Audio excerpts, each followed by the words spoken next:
Boa tarde. Em nome de... Eu vou dois, né? Vou escolher, no caso, dois companheiros de lutas e algumas glórias. Iva Dinil e Lu Silva. Então, em nome deles dois, eu cumprimento a mesa. E no plenário, dois companheiros de lutas e glórias também, homem e mulher, que eu conheci recentemente, né?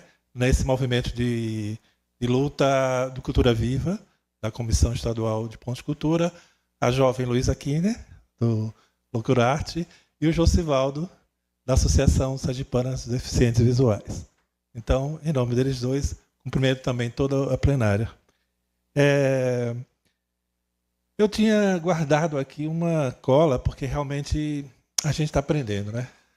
Mas é uma cola, a outra está guardada aqui, porque a outra está no impresso. Aqui estava aqui, o celular descarregou, e seria da autodescrição, certo? Eu não aponto o dedo para ninguém, para dizer, não fez, porque nós estamos aprendendo, eu também não fazia, não é? E aí, no Ponto de Cultura, lá no encontro da Teia Nacional dos Pontos de Cultura, no qual também nosso companheiro Lindolfo de lutas e algumas glórias também esteve presente, o Josivaldo, ele lembrou, fez essa lembrança. Então, eu sou um homem cis, tenho 1,80 m, meu nome é José de Oliveira Santos, mais conhecido como Zé de Oliveira. Eu estou tentando lembrar, tá, Josivaldo, do roteiro, que estava aqui anotado, perdi.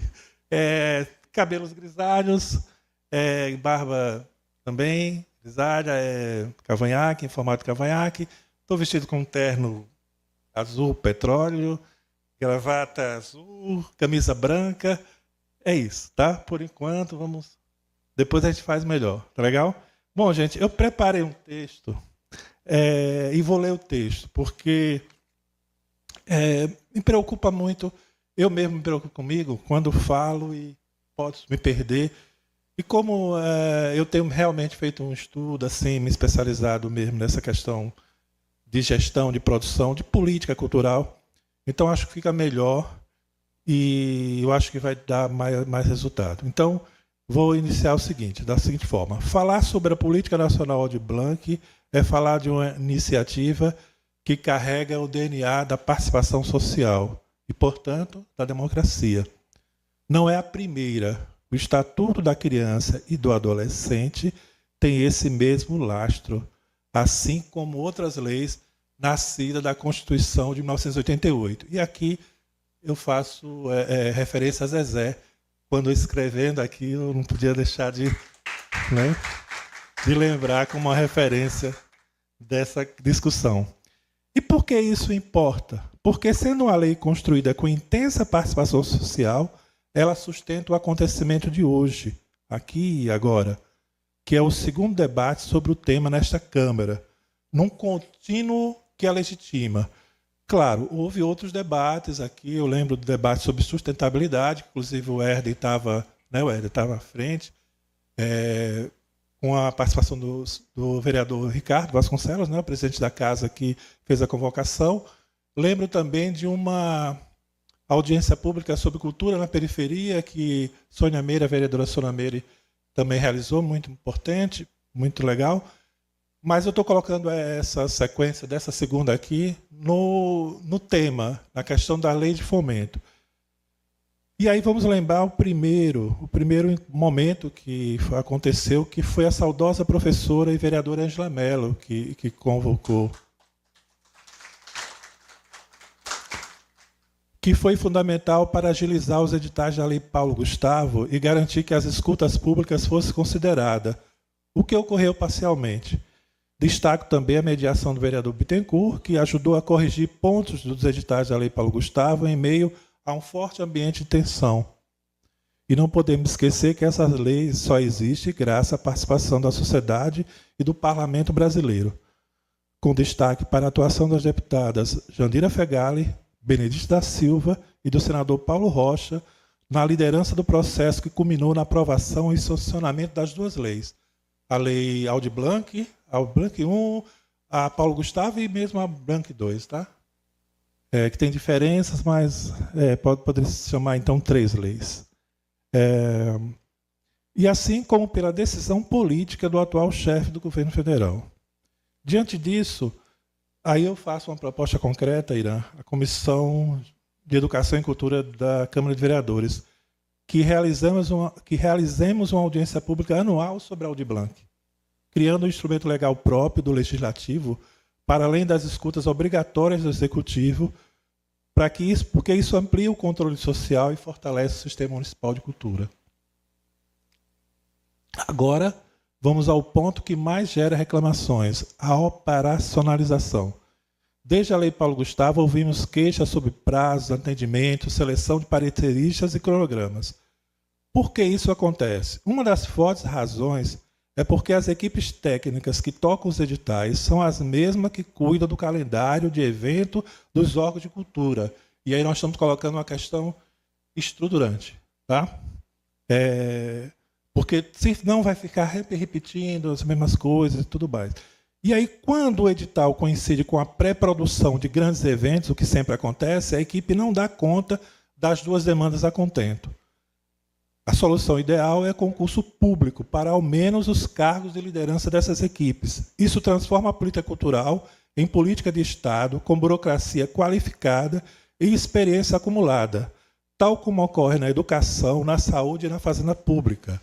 Uma alternativa emergencial, mas de curto prazo, é contratar mais técnicos exclusivos e bem remunerados para tocar as leis de fomento. Há um terceiro ponto incômodo. Muita gente ainda trata investimento em cultura como supérfluo, como sustentador de vagabundos.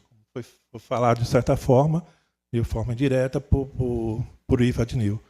Sabemos o absurdo disso. E temos na Aldir Blanc a maior política de fomento cultural do país. 5 milhões, um pouco mais, em 2025 e em 2023, em 2023, em 2025, 3 milhões e um pouco mais.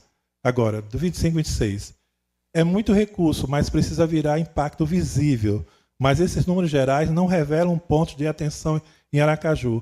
Aí eu queria que você, Paulo, respondesse novamente, até porque você apresentou isso na hora que você for responder os dados, para ver qual é o que tem aqui esse debate com... Quer dizer, pelo que você falou, isso é apenas uma questão contábil do momento que foi retirado mais do portal. Mas aqui diz assim, no primeiro ciclo da Política Nacional Aldir Blanc de Fomento da Cultura, a capital sergipana recebeu cerca de 4,52 milhões. Em junho de 2025, dados divulgados pelo governo federal apontavam que apenas cerca de 92 mil, aproximadamente 2% do montante, haviam sido executados. Posteriormente, a Prefeitura informou avanços significativos na execução, chegando a 3,5 milhões aplicados em uma etapa do programa Cultura Viva. Então, seria atualizar mesmo como é que estão os números, o que é que tem, vamos dizer, de saldo, né, para o ciclo 2, enfim. Então, mas também é importante a resposta, e aí Ivo colocou isso, a Lu colocou, sobre quando, como e em quais ações os recursos foram efetivamente aplicados. E é aí que entra a nossa segunda proposta. Os projetos divulgam seus resultados, sim, mas de forma dispersa. E a sugestão é, precisamos de uma plataforma pública, única, simples e acessível, onde qualquer cidadão encontre num só lugar dados de execução, relatórios de cada projeto, estudos de impacto e registros audiovisuais. Não adianta ter sistemas como CultBR, Salic e painel da PNAB. Eles são feitos para técnicos com linguagem hermética e navegação difícil. A plataforma Cultura Viva é um bom precedente, mas também não cumpre esse papel de transparência para o cidadão comum.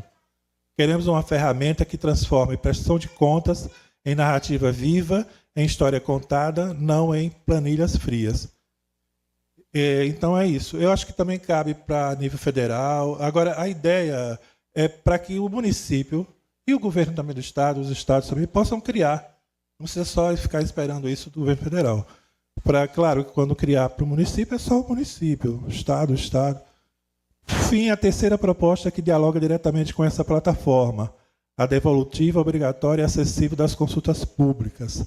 Artistas, produtores e coletivos são chamados a participar, mas se sabe pouco acerca do que acontece com as contribuições. É preciso divulgar de forma clara o que foi dito, quais propostas foram acolhidas, quais foram rejeitadas, por que foram rejeitadas e quais políticas efetivamente nasceram daquele processo. Sem isso, a cultura vira formalidade, as mesmas demandas se repetem, as mesmas respostas incompletas retornam e a velha audiência se cansa de um loop interminável. Não podemos tratar a participação como ritual. Participação é compromisso com resposta. Concluindo, não basta executar o dinheiro da Aldir Blanc, é preciso deixar legado. Grupos organizados, pontos de cultura fortalecidos, jovens produzindo, artistas vivendo do seu ofício, equipamentos ocupados, cultura nos bairros, diversidade, transparência e participação social. Por isso, estamos aqui não apenas para ouvir, mas para cobrar. Não apenas para perguntar quanto foi gasto, mas que política cultural está sendo construída. A pergunta final é: Aldir Blanc está apenas financiando projetos em Aracaju ou está ajudando a construir uma política cultural que sobreviva aos próprios recursos da Aldir Blanc? É isso. Prestação de contas e, sobretudo, reconstrução coletiva, porque dinheiro público em cultura não pode gerar apenas eventos. Deve gerar cidadania, memória, trabalho, pertencimento e transformação social. Esse é o balanço que a sociedade tem o direito de cobrar e que esta casa tem o dever de fiscalizar. Muito obrigado.